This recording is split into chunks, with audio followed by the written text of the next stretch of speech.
එකම සිද්ධාන්ත ටිකක් විවිධාකාර අරමුණු තිබ්බත් හැමෝම හොයන දෙයක් තමයි වෙනස් වෙන්න. වෙනස් වෙන්න කියන්නේ නිවීම සහ නිවන හැමෝම විවිධ ක්‍රමවලට හොයනවා. ඉතින් මම අද ඔයාලට කියන්න යන්නේ මෙන්න මේ ආධ්‍යාත්මික කියන ගමනාන්තයට කොහොමද ප්‍රවිෂ්ඨ වෙන්නේ? අධ්‍යාත්මික කියන ගමනට කොහොමද ප්‍රවිෂ්ඨ වෙන්නේ? ආධ්‍යාත්මික ගමනට ප්‍රවිෂ්ඨ වෙන්නේ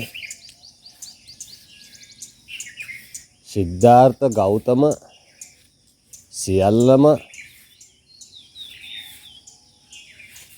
අතහැරලා, ඒ කියන්නේ සියලු සැප සම්පත් අත්හැරලා ගියේ ඇයිද කියතොත් ඔන්න ඔය කියනට ගමනට තමයි, ඒ වෙනස් වීමට තමයි, ඒ ප්‍රැක්ටිස් එකට තමයි එහෙම ගිහිල්ලා තියෙන්නේ. එහෙම වෙලා තියෙන්නේ. ලෞකික ජීවිතේ ඕගොල්ලොත් සියල්ල අතහැරලා නැති වුණත් සියලු සැප සම්පත් භුක්ති විඳීම තුළ නිරාමිස සතුටක් ලබන්න මෙන්න මේකේ ක්‍රමවේදයක් තියෙනවා. ඒ ක්‍රමවේදයට ඇතුල් වෙන්න නම් මෙන්න මේ ආධ්‍යාත්මික කියන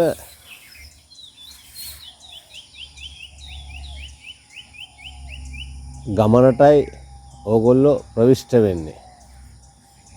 හරියට මඩේ තිබිච්ච අලයකින් නෙළුම් මලක් හටගන්නවා වගේ වැඩක් තමයි. මඩේ පිපෙන අලයකින්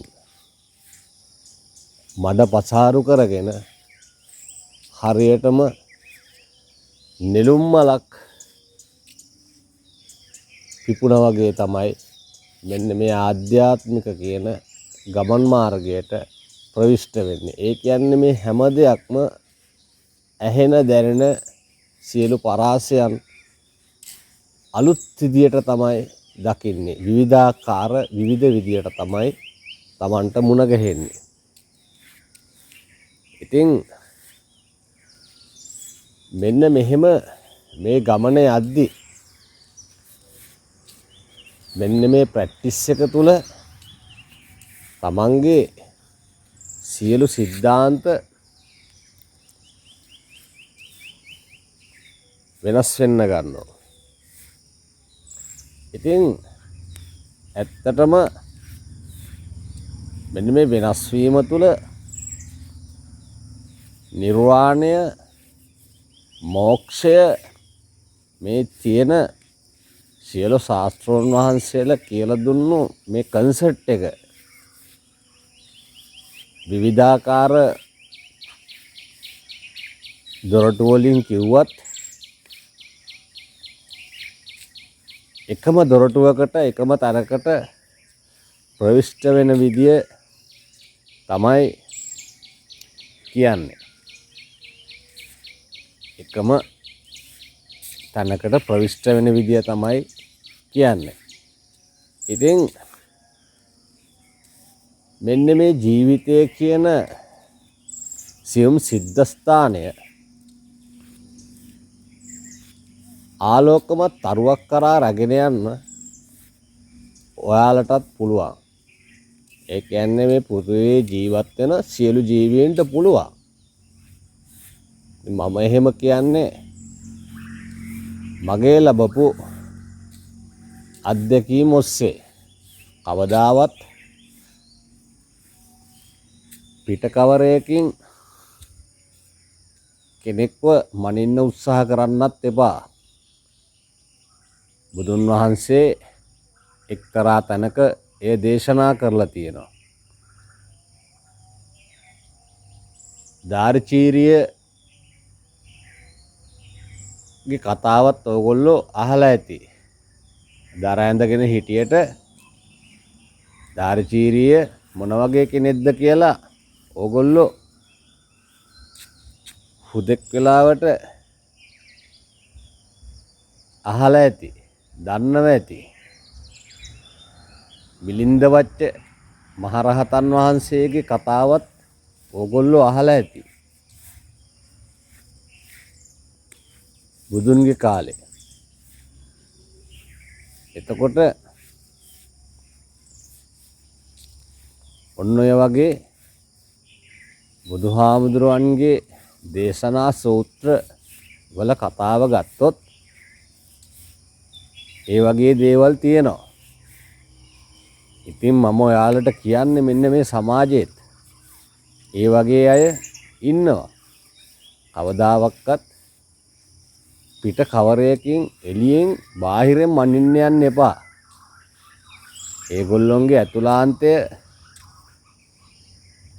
හරිම නිදහස්, හරිම නිවිලා. ඒගොල්ලෝ hina වෙනවා. ඒගොල්ලෝ කතා කරනවා. ඒගොල්ලෝ සෙල්ලම් කරනවා. එහෙම ඒවා තියෙනවා.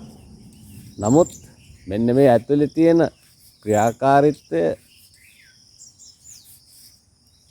ඕෆ් වෙලා ඇතුලෙන් ඒ සියලු සිද්දත් ඕෆ් වෙලා නිවිලා.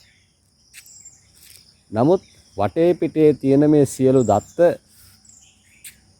මේ භෞතික ලෝකය සක්‍රිය වෙනවා. භෞතික ලෝකය සක්‍රිය වෙනවා. සක්‍රිය වුණාට තමන්ගේ ඇතුළ සක්‍රිය වෙන්නේ නැහැ. ක්‍රියාත්මක වෙන්නේ නැහැ. ඒ කොහෙ තියෙනවා? ඒනට ඒගොල්ලෝ hina වෙනවා. ඒගොල්ලෝ සෙල්ලම් කරනවා. ඒගොල්ලෝ වැඩ කරනවා. හරිම ලස්සනයි. ඉතින් වැඩි දුරට මං කතා කරන්න යන්නේ ඕගොල්ලොත් එක්ක. ඕගොල්ලොත් මෙන්න මේ කියන උතුම් වූ පණිවිඩය අවබෝධ කරගන්න. උතුම් වූ පණිවිඩය අවබෝධ කරගන්න. ආධ්‍යාත්මික කියන්නේ නැවත වාරයක් මේ කරන දුෂ්කර ක්‍රියාව තුළින් තමන් ජීවිතයේ හොයන අන්තිම අඩභාගය නෙවෙයි, මැදිවිය ඉඳලා හොයන නිවීම, මෝක්ෂය, ආලෝකමත් තරුව ඒ සුවයටපත් වෙන්න ඔයාලට පුළුවන්. චලනය වෙන භෞතික ලෝකයෙන් නිශ්චල වන්න, නිවෙන්න. තෙරුවන් සරණයි. යහපතක්ම වේවා හැමෝටම. සතුටෙන් ඉන්න.